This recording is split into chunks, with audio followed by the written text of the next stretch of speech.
여러분 안녕하세요. 오늘 이 예배에 함께 하시는 여러분 너무나 환영하고 축복합니다. 우리 오늘도 함께 예배로 나가기를 원하는데요. 오늘 이 자리에 오실 때 어떤 마음을 가지고 오셨나요? 시간이 나서 내가 드릴 여유가 되어서 이 자리에 나온 것이 아니라 주님이 정말로 필요해서 또한 주님을 찬양하고 싶은 그 마음으로 주님께 갈급한 영으로 나아가는 그 마음으로 이 자리에 나오신 걸로 믿습니다. 우리 가능하신 분들은 함께 자리에서 일어나 함께 찬양함으로 이 예배 나아갈 텐데요. 주님께서 주실 그 은혜와 어떤 사랑을 우리가 기대함으로 이 예배에 나갔으면 좋겠습니다. 오늘도 우리 가운데 새로운 것으로 우리를 채워주시고 또한 주님을 찬양할 수 있는 마음, 주님을 갈급한 마음으로 찾는 그 마음을 우리 안에 부어주시옵소서. 우리 그렇게 주님 앞에 함께 찬양함으로 나가겠습니다.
주 나의 모든 것 주님만을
우리가 주님을 예배합니다.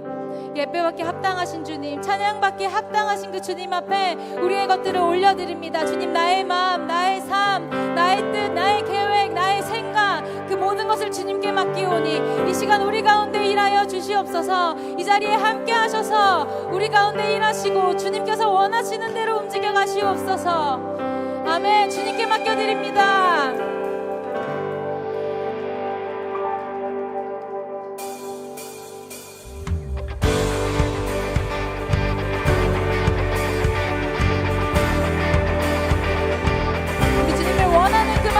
갈급한 영으로 주님 앞에 나가기를 원합니다.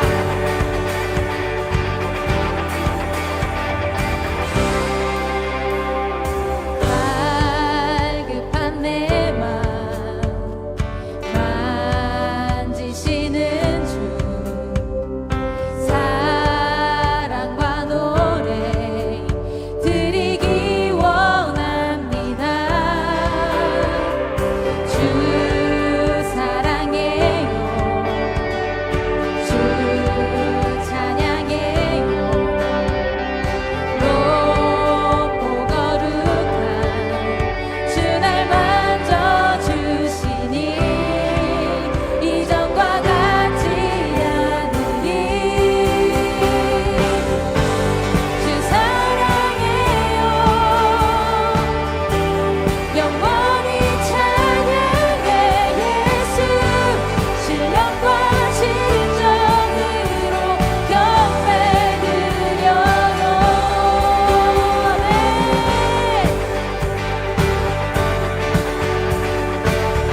원합니다.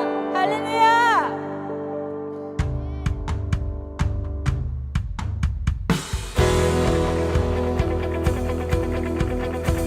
우리 함께 우리의 결단을 주님께 올려드리길 원합니다.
것은 불 가운데로 걸어가는 것, 그 속에서 신실하게 날 지키시는 그 손길을 경험하는 것.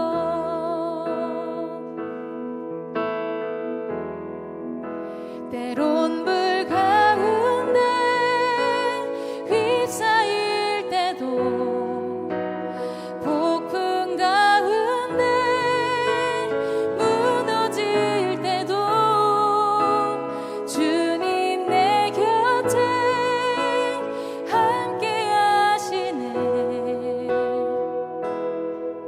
가장 가까이에 함께 하시네.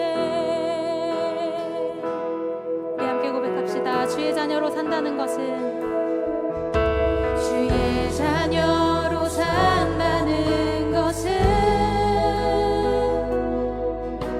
불 가운데로 걸어가는 것, 그 속에서 신실하게 날 지키시는 그 손길을 경험하는 것. 주의 자녀로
하나님, 주님이 원하시는 대로 나에게 일하시옵소서. 나의 생각과 나의 뜻을 접겠습니다. 오직 주님이 나에게 일하시는 대로, 나에게 행하시는 그대로 우리가 받아들이겠습니다. 그렇게 나의 마음을 주께 올려드리며 이 시간 함께 기도하며 나아갑시다. 기도합시다.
사랑이 많으신 하나님 아버지, 오늘도 저희를 주님의 이름으로 한자리에 불러주시니 감사드립니다.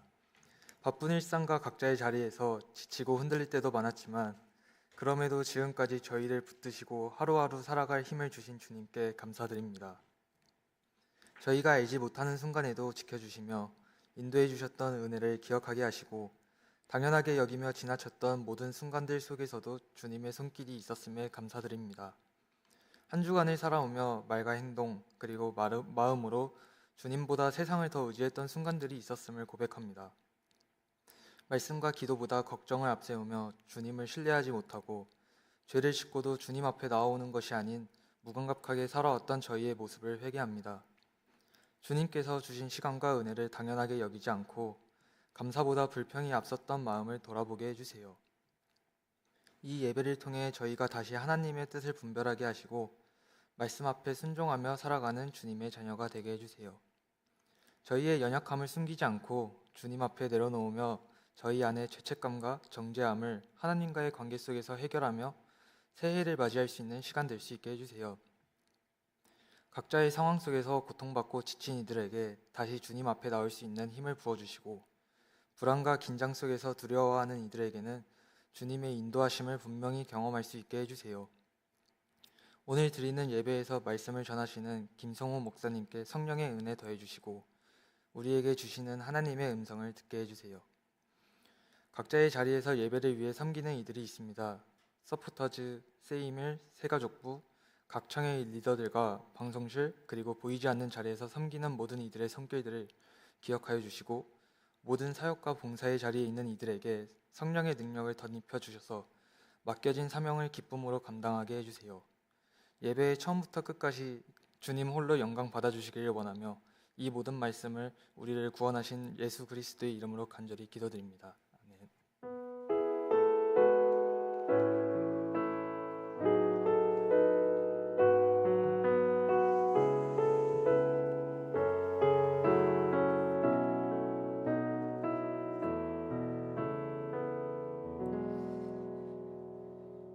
오늘 우리에게 주시는 하나님의 말씀은 마태복음 3장 13절에서 17절까지의 말씀입니다. 이제 제가 하나님의 말씀을 봉독하겠습니다. 이때 예수께서 갈릴리로부터 요단강에 이르러 요한에게 세례를 받으려 하시니 요한이 말려 이르되 내가 당신에게서 세례를 받아야 할 터인데 당신이 내게로 오시나이까? 예수께서 대답하여 이르시되 이제 허락하라. 우리가 이와 같이 하여 모든 의를 이루는 것이 합당하니라 하시니 이에 요한이 허락하는지라. 예수께서 세례를 받으시고 곧 물에서 올라오실새 하늘이 열리고 하나님의 성령이 비둘기같이 내려 자기 위에 임하심을 보시더니 하늘로부터 소리가 있어 말씀하시되 이는 내 사랑하는 아들이요 내 기뻐하는 자라 하시니라. 아멘.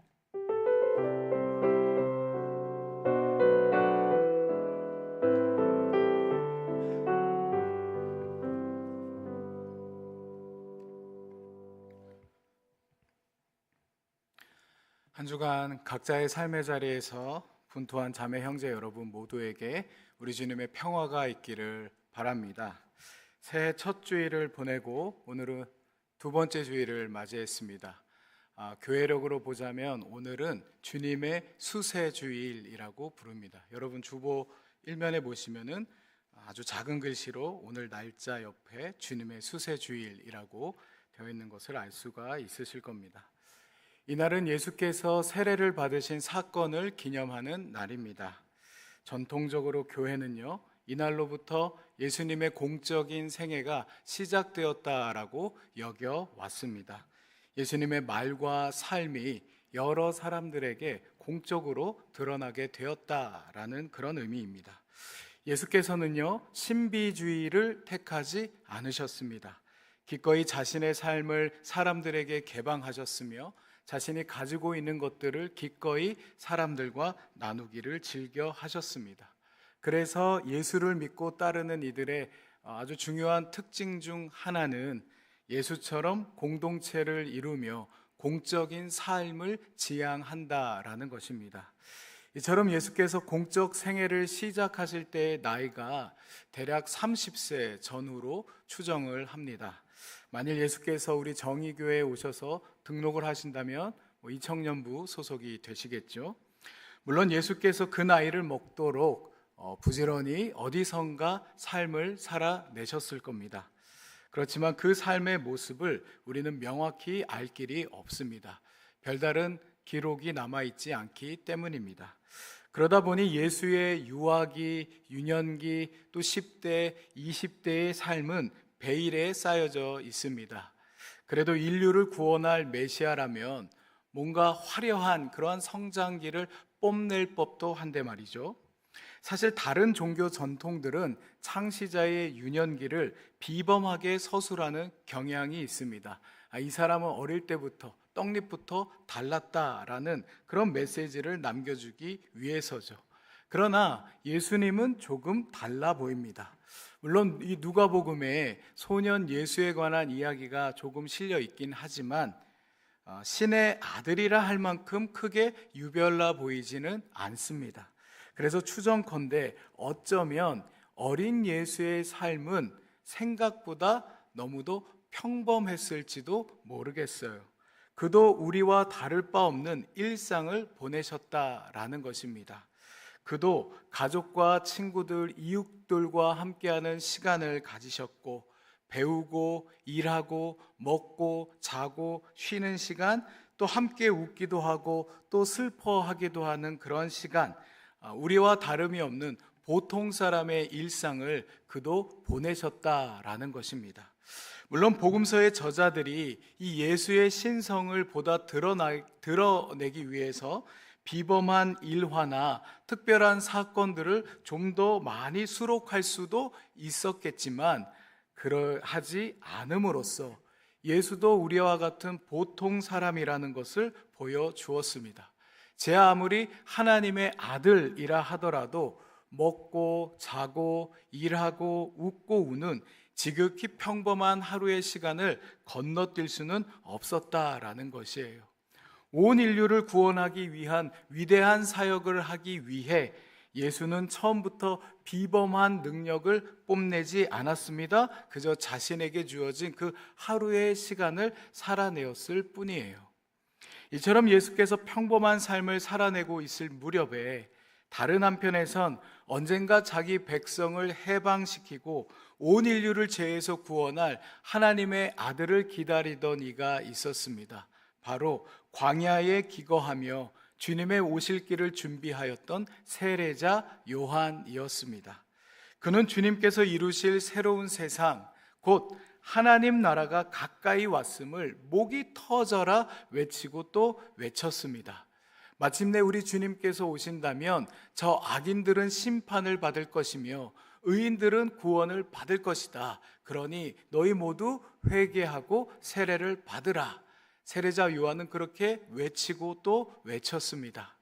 당시 유대인들에게 이 세례자 요한의 메시지가 크게 울림이 되었던 모양입니다.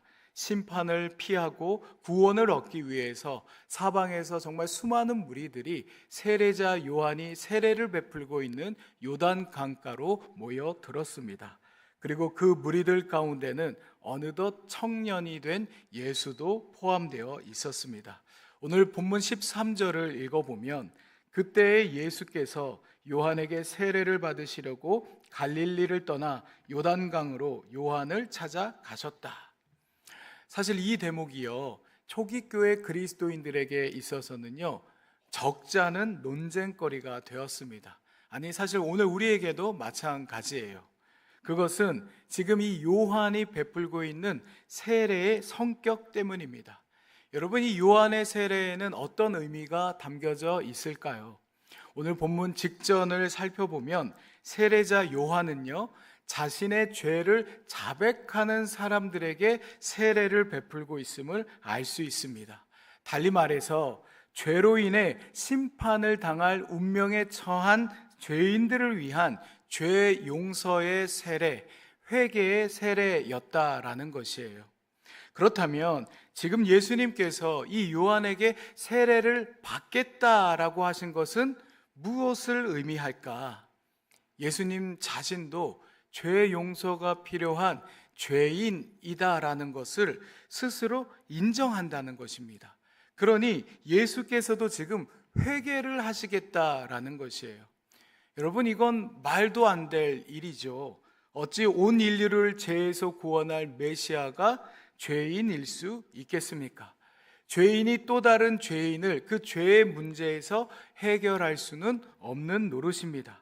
그래서 성서와 우리 그리스도교 신앙은요, 이 예수님을 분명 죄가 없으신 분이다라고 묘사하고 고백하고 있어요. 예를 들어 히브리서 4장 14절에서 15절을 보면 우리에게는 하늘에 올라가신 위대한 대제사장이신 하나님의 아들 예수가 계십니다. 그러므로 우리의 신앙 고백을 굳게 지킵시다. 우리의 대제사장은 우리의 연약함을 동정하지 못하시는 분이 아닙니다. 그는 모든 점에서 우리와 마찬가지로 시험을 받으셨지만 죄는 없으십니다. 그러니 흠도 티도 없어야 할 그리스도께서 마치 자신도 죄 용서가 필요한 죄인임을 자인하는 듯한 이 대목은요, 복음서를 마주한 독자들에게 커다란 신학적 스캔들이 아닐 수 없습니다. 이처럼 죄인들 곁에 서서 세례를 받기 위해 순서를 기다리는 예수를 본 세례자 요한 역시 부담스럽기는 마찬가지였어요. 요한은요, 자기에게로 나온 그 예수님을 보자마자 그가 어떤 존재인지를 직관적으로 알아차렸던 모양입니다. 그가 인류의 구원자요 메시아라는 것을 말이죠. 평생에 걸쳐서 이 순간만을 애타게 기다려왔던 요한이었습니다. 만일 주님이 자기 앞에 모습을 드러내신다면 그는 감격에 겨워 그분 앞에 엎드려 경배했을 것이에요. 그런데 지금 벌어지고 있는 상황은 자신이 생각했던 그림과는 전혀 다른 것이었습니다. 도리어 인류의 구원자가 자신에게 몸을 맡기며 세례를 베풀어 달라고 요청을 하고 있으니 요한은 매우 당혹스러웠을 거예요. 어찌 자신이 주님께 세례를 베풀 수 있겠습니까? 그래서 몸둘 바를 모르며 예수님께 이렇게 말을 건네고 있습니다. 오늘 본문 14절에 요한이 말려 이르되 내가 당신에게서 세례를 받아야 할 터인데 당신이 내게로 오시나이까. 만일 요한이 이대로 예수께 세례를 베푼다면 예수는 요한 앞에 나온 수많은 무리들과 별반 다름없는 존재로 이 세상에 각인이 될 것입니다. 그러니 결탄코 요한은 예수의 요청을 들어줄 수가 없었어요. 그러나 예수께서 요한에게 이렇게 말씀하십니다. 본문 15절에 예수께서 그에게 말씀하셨다. 지금은 그렇게 하도록 하십시오. 이렇게 하여 우리가 모든 의를 이루는 것이 옳습니다. 그제서야 요한이 허락하였다. 예수께서는요, 지금 요한 당신이 나에게 세례를 베풀어야 하고 나 또한 당신에게 세례를 받아야 우리가 모든 의를 이룰 수 있다라고 말씀하십니다. 여기서 의라는 말이요, 헬라어로 디카이오신네라는 말인데, 이 말이 마태복음에서만 총 7번이 사용되었어요. 그 의미가요, 맥락에 따라서 조금씩 차이는 있지만 기본적으로 의란 하나님과 바른 관계를 맺어 하나님의 뜻을 이룬 상태를 뜻합니다. 그러니 요한은 세례를 베푸는 일을 통해 하나님의 뜻을 이루고, 예수께서도 세례 받음을 통하여 하나님의 뜻을 이루게 된다는 것이에요.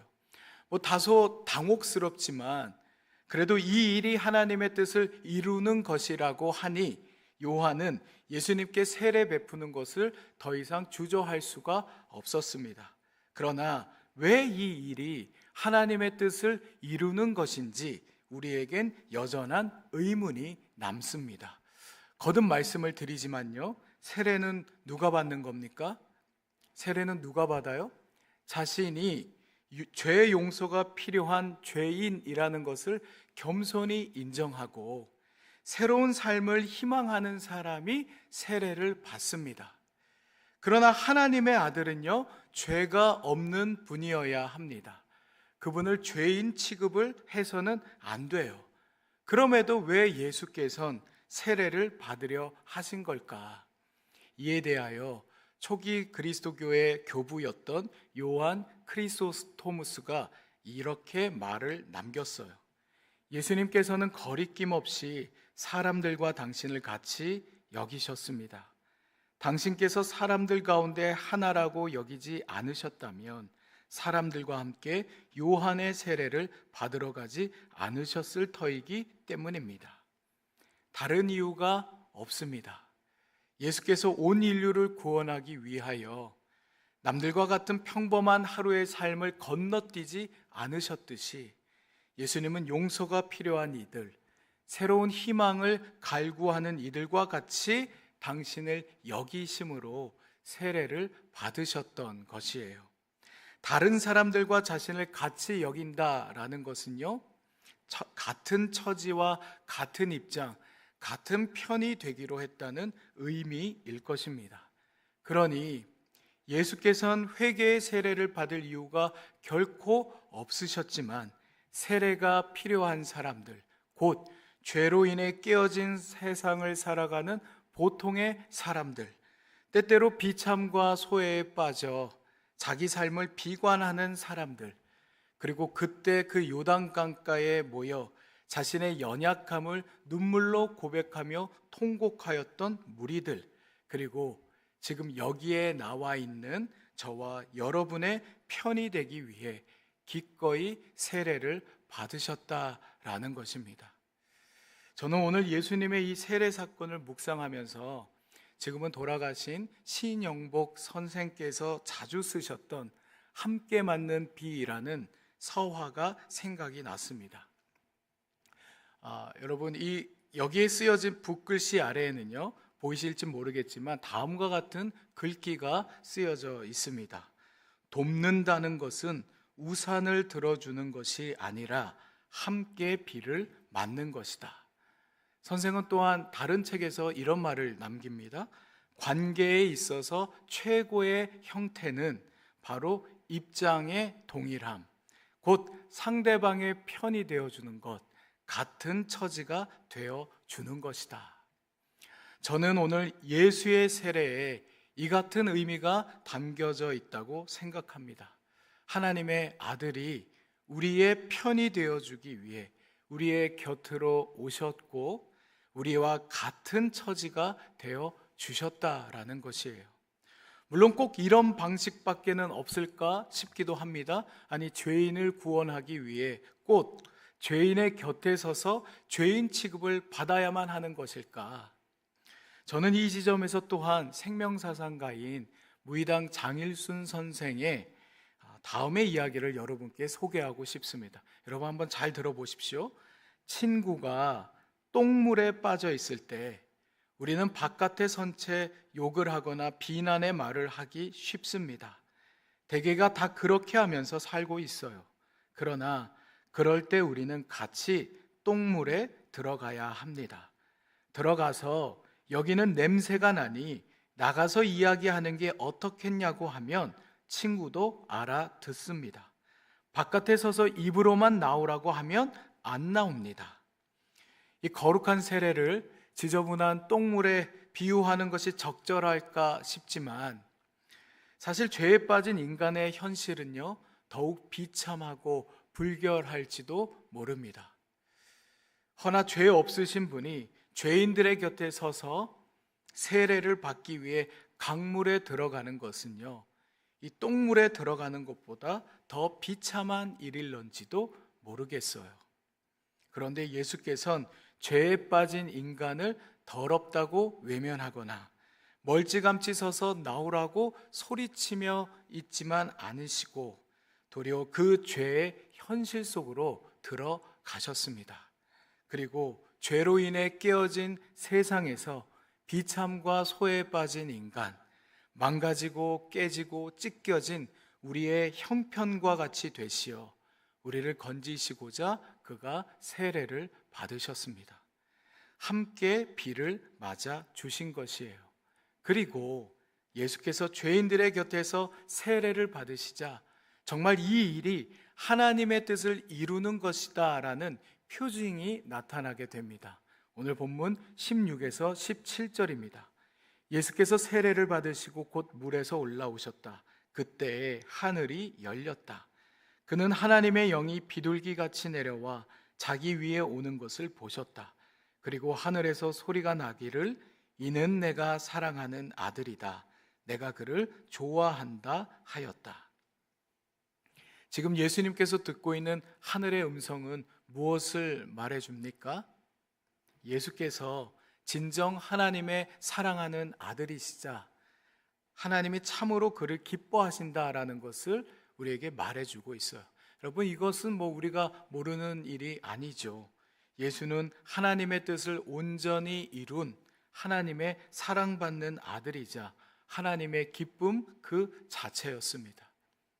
그런데 여기서 우리가 주목할 점은요, 예수께서 지금 어디에서 이 음성을 듣고 있느냐라는 것이에요. 여러분, 지금 예수님께서 어느 자리에서 이 하늘의 음성을 듣고 계십니까? 저마다 자신의 죄와 약함을 고백하며 눈물과 통곡으로 새로운 삶의 희망을 갈구하는 연약한 죄인들의 곁, 바로 세례가 베풀어지는 자리, 바로 그 자리에 예수께서 서셨을 때에 하늘이 열리고 하늘의 음성이 들렸다라는 것이에요. 예수님은 자신도 세례를 받으심으로 신학자 로안 윌리엄스의 표현대로 철저히 우리의 수준으로 곧 모든 것이 혼란하고 무의미하여 깨지기 쉽고 무기력한 상태에 있는 형편으로 내려오신 겁니다. 그리고 예수께서 그 자리에 서셨을 때 하나님이 그를 기뻐하셨다라고 오늘 마태는 증언하고 있습니다. 사랑하는 자매 형제 여러분, 이처럼 예수님께서 우리와 같은 모습으로 세상에 자신을 드러내셨습니다. 우리와 같은 처지로서 우리 곁에 오신 이 주님을 통해 오늘 우리가요, 위로와 희망을 발견할 수 있게 되기를 바랍니다. 여러분, 인간은 언제 위로를 얻습니까? 우리는 언제 위로를 받습니까? 제가 신학교 다닐 때 목회 상담학을 가르쳐 주신 교수님께서 이렇게 가르쳐 주시더라고요. 내가 아파 죽겠는데 내 옆 사람도 아프다라는 사실을 발견할 때 사람은 묘하게 거기서 위로를 얻는데요. 어떻게 보면 좀 이기적이라고 할 수 있겠지만 여러분, 한번 자기 자신을 생각해 보세요. 내가 막 고통스러워, 나 혼자만 이렇게 고통스러운 줄 알았는데 그게 아니라는 사실을 깨달았을 때, 고통 중에 또 다른 고통을 겪고 있는 일을 마주했을 때 어줍지 않은 조언이나 격려보다도 더 큰 위로를 얻게 된다라는 것이에요. 바로 입장의 동일함, 함께 비를 맞고 있는 누군가를 알게 되었을 때 그것이 그에게 구원의 경험이 된다라는 것입니다. 하물며 하나님의 아들이 우리와 같은 처지가 되시기로 하셨다는 이 복음서의 증언을 통하여 우리가 위로와 희망을 발견할 수 있기를 바랍니다. 나 혼자서만 이 세상을 살아가고 있다고 느꼈는데 그게 아니라는 거예요. 예수의 세례 사건은 우리에게 분명히 말해주고 있습니다. 하나님의 아들이 비참과 절망에 빠져 있는 연약한 이들의 곁에 함께 계시다라는 사실을 말이죠. 아니, 나는 연약함이 많은 사람이에요. 부족한 것 투성입니다. 알게 모르게 내가 잘못한 것이 참 많습니다. 내 속이 얼마나 어둡고 침침한지 당신은 잘 모릅니다. 만일 그것을 알게 된다면 누구도 나와 함께 하려 하지 않을 겁니다. 그러나 당신이 바로 그런 사람이라서 주님은 기꺼이 당신의 곁에 계십니다. 그리고 당신의 아픔과 슬픔, 고통과 두려움에 공감하십니다. 우리의 연약함과 문제가 무엇인지 또한 그는 알고 계십니다. 그러니 내 곁에 계신 이를 알아보고 그분과 잇대어진 인생은요, 새로운 삶에 대한 희망을 가질 수 있어요. 주님은 그 희망을 선물로 주기 위하여 기꺼이 우리들의 곁에서 세례를 받으셨습니다. 물론 세례를 통하여 오늘 내 곁에 서 계신 예수는 나 역시도 누군가의 곁에 서 있기를 바라십니다. 저마다 자신의 무죄함을, 자신의 의로움을, 자기 잘난 것을 내세우며 타인의 모자람과 부족함, 연약함을 들추며 조롱하고 비난하며 혐오하기 바쁜 이 세상에서 예수가 곁이 되어 주신 이들은 어떤 삶을 살아내야 할까? 예수께서 우리와 같은 처지가 되어 주셨듯이 우리 역시도 누군가의 곁을 지켜줄 수 있기를 바랍니다. 나 자신의 상황이 그리 낙관적이지 않다 하더라도, 나 자신도 지금 힘들어 죽겠다 하더라도 나보다 더 비관에 사로잡혀 힘겹게 살아가고 있는 누군가의 곁에 우리도 함께 있을 수 있어야 한다라는 것이에요. 누군가가 혹여나 잘못된 길로 가고 있다면 그의 곁에서 함께 서서 너 그 길로 가면 안 된다고, 너 다시 다른 길로 돌아가야 한다고 말해줄 수 있는 우리들이 될 수 있기를 바랍니다. 예수님께서 내 곁에 우리의 자리에 서셨듯이 우리도 예수께서 서 계신 그 자리에 누군가의 곁에 함께 서 있을 수 있기를 바랍니다. 오늘 이 시간 이 말씀을 우리 마음에 품으며 함께 잠시 기도하는 시간을 가질 수 있기를 바랍니다. 여러분, 오늘 주님의 말씀을 우리 마음에 가만히 생각해 보시기를 바랍니다. 그리고 우리 마음의 눈을 열어서 지금 내 곁에 누가 서 계신지를 여러분이 바라볼 수 있기를 바랍니다. 나의 상황과 처지가 어떠하든 상관없이 그냥 나라서, 그냥 내 삶이 이 지경이기에 주님은 그래서 내 곁에 서 계신답니다. 그분은 기꺼이 나와 같은 입장을 공유하고 나와 같은 편이 되기 위하여 변함없이 내 곁에 자리를 지키고 계십니다. 사랑하는 자매 형제 여러분, 이 시간 내 곁에 누가 계신지를 여러분이 진정 바라볼 수 있기를 바랍니다. 그리고 내 곁에 계신 그분께 여러분의 마음을 나누어 드릴 수 있기를 원합니다. 그 누구와도 함께 지지 못했던 여러분의 수고스러운 그 짐을 여러분 곁에 계신 분과 함께 질 수 있기를 바랍니다. 주님께 여러분의 삶의 문제들을 말씀드릴 수 있기를 바랍니다. 그 누구와도 나누지 못한 그 삶의 아주 깊은 시면에 있는 그러한 이야기도 여러분 곁에 계신 이와 나눌 수 있기를 바랍니다. 그리고 오늘 주님이 주신 말씀처럼 나 또한 누군가의 곁에 함께 있겠노라 작은 다짐을 해볼 수 있기를 바랍니다. 예수님이 함께 누군가의 곁으로 가자 하실 때 그래요 주님, 기꺼이 내가 주님 따라 누군가의 곁을 함께 지키겠습니다 라며 그렇게 여러분 작은 다짐을 이 시간 할 수 있기를 바랍니다. 혹시 이 시간 정말 그 곁이 허전해 보이는 누군가가 생각이 나신다면 그 자매 형제를 위해 여러분 빌어주시기를 바랍니다.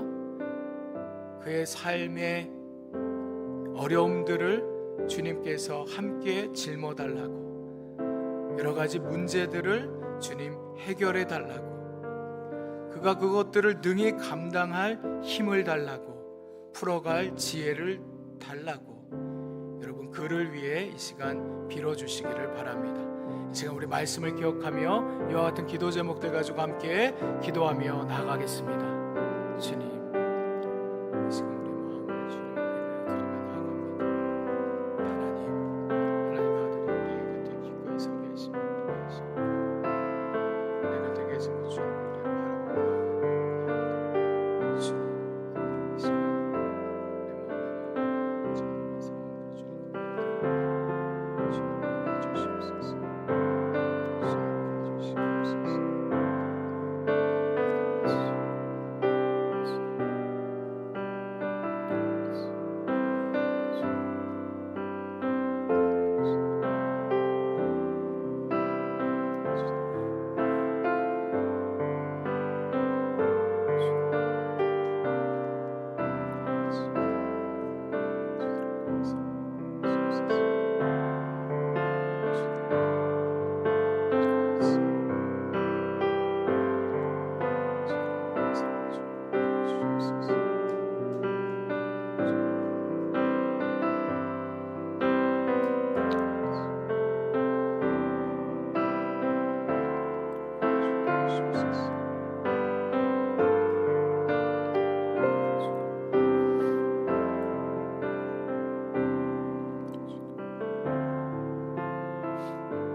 주님, 하나님의 아들이 영광을 벗고 비천의 몸을 담그셨습니다.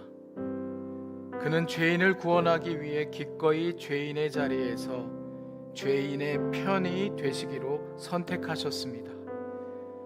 주님께서는 결코 길을 잃어버린 사람을 외면하거나 멀찌감치 서 계시지 않으시고 그의 곁에서 함께 길을 찾아가시는 분이심을 보여주셨습니다. 힘들 때엔 격려를, 아플 때엔 위로를, 잘못된 선택을 하려 할 때에는 그러지 말자고 우리 함께 올곧은 길로 나아가자고 하시는 분이심을 깨닫게 하십니다. 이제 우리가 그 주님과 잇대어져 있음을 믿게 하여 주십시오. 일상을 살면서 그 주님을 기억하게 하여 주십시오. 그 주님과 친밀한 사귐을 이어가게 하여 주십시오. 더불어 주님 서신 그 자리에 우리 또한 서게 하여 주십시오. 더 낮은 곳에, 비참과 소외의 현장에, 문제가 소용돌이치는 그 자리에 우리도 설 때에 바로 거기서 또한 당신을 만나게 될 것을 잊지 않게 해 주십시오. 홀로 비를 맞고 있을 누군가의 곁에 우리 또한 서서 함께 비를 맞게 하여 주십시오. 우리에게 믿음과 용기를 더하여 주시길 바라며 우리의 곁에 서 계신 우리 주 예수 그리스도의 이름으로 기도드립니다. 아멘.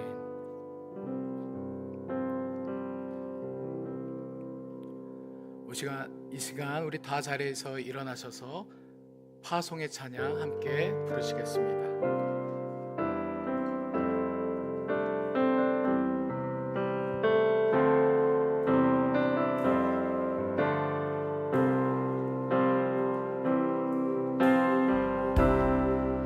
혼자서만 세상을 사는 듯이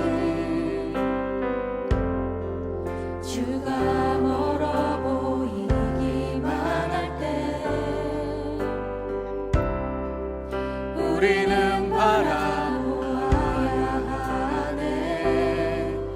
우리에게 오셨던 그 주님을 혼자서만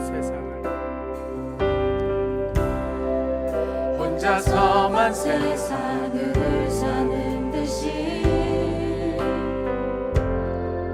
주가 멀어 보이기만 할 때 우리는 바라보아야 하네. 우리에게 오셨던 그 주님을 주님이 우리의 아픈 마음을 아시네. 가까이서 우리의 아픔에 공감하시네. 우리 가운데 찾아오셨던 그 주님이 우리의 모든 상황에 공감하시네. 다시 한번 고백합니다. 혼자서만 세상을 사는 듯이 주가 멀어 보이기만 할 때 우리는 바라보아야 하네. 우리에게 오셨던 그 주님을 주님이 우리의 아픈 마음을 아시네. 가까이서 우리의 아픔에 공감하시네. 우리 가운데 찾아오셨던 그 주님이 우리의 모든 상황에 공감하시네. 주님이 우리의 아픈 마음을 주님이 우리의 아픈 마음을 아시네. 가까이서 우리의 아픔에 공감하시네. 우리 가운데 찾아오셨던 그 주님이 우리의 모든 상황에 공감. 우리 다시 한번 주님이 우리 아픈 마음을 아시네. 주님이 우리의 아픈 마음을 아시네. 가까이서 우리의 아픔에 공감하시네. 우리 가운데 찾아오셨던 그 주님이 우리의 모든 상황에 공감하시네.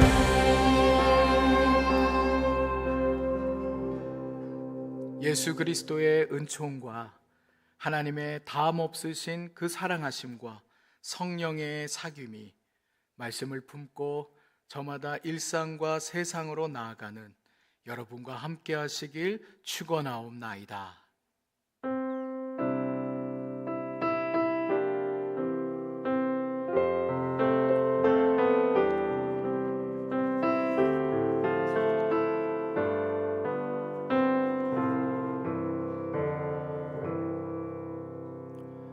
주일 4부 예배에 나오신 우리 자매 형제 여러분을 환영하고 축복합니다.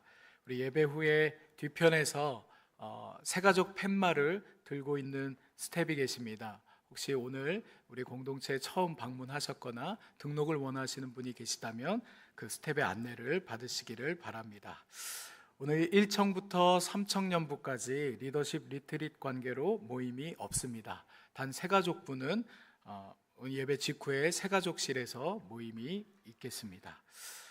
우리 상반기 리더십 리트릿 오늘 이 예배 직후에 정의마루 3층 소강당에서 있을 예정입니다. 먹고 먹히는 삶이라는 주제를 가지고 우리 연합 행정팀, 또 각 부서 행정팀, 양육 리더, 사역 팀장, 사역 팀원들까지 우리 정의 공동체의 모든 리더십들이 함께 모여서 우리의 마음을 다시 새롭게 하는 시간을 갖고자 하니 오늘 예배 직후에 여러분 함께 해주시기를 바랍니다. 우리 1월 한 달간 우리 새내기들의 적응을 위해서 구역을 지정해서 이 앞자리에 우리 매실좌를 마련하였습니다. 우리 지체들의 적응을 위해 양해를 부탁을 드립니다.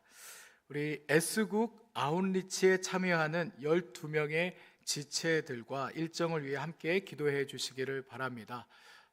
우리 일정은 주부에 나온 대로 28일 수요일부터 2월 4일까지 되고요. 우리 팀원으로 박정아 목사님, 김가은, 김다비나, 노석영, 박혜림, 백혜원, 원종민, 윤성국, 윤지석, 임세은, 전채윤, 정은율. 제가 굳이 이름을 다 불러드린 이유는 이 이름들을 여러분 기억하시며 함께 기도해 주셨으면 좋겠습니다.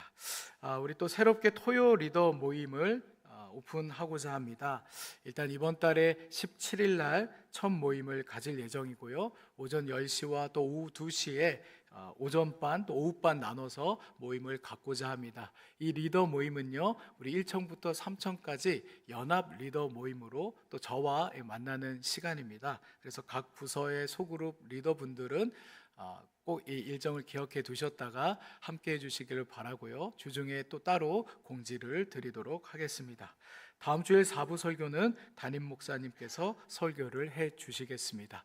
그리고 여러분 이번에 그 주보를 보시면 간지가 이렇게 있었을 겁니다. 국세청 전자신고 의무화라고 되어 있는데 여러분 잘 읽어보시고 참고해 주시기를 바랍니다. 네, 이어서 우리 영상 광고 함께 보도록 하겠습니다.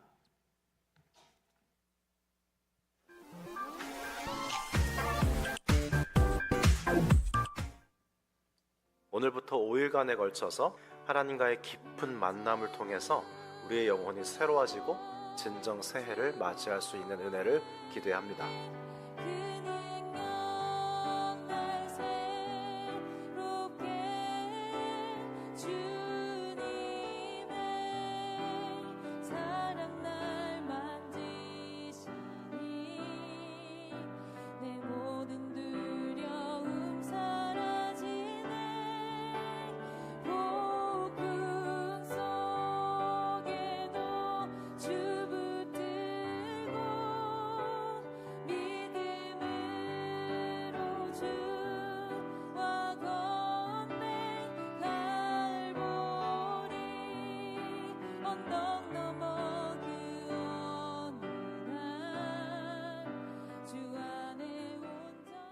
마음이 새로워져야 새해가 온 건데 마음을 새롭게 하고 하나님과의 관계 또 이웃과의 관계를 또 새롭게 할 수 있는 귀한 시간이었습니다. 목사님의 가장 중요한 핵심적인 말씀은 사랑이었습니다. 그래서 앞으로 저를 내려놓고 하나님을 향한 사랑과 이웃을 향한 사랑이 이루어지는 첫 발을 디디려 합니다.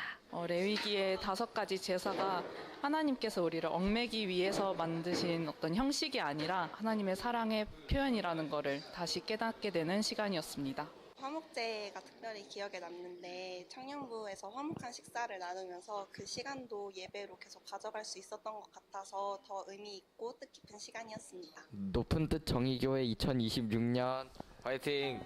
2026년 새해 하나님께서 우리에게 선물로 주신 한 해가 진정 선물이 되는 과정을 겪는 것을 두려워하지 마십시다.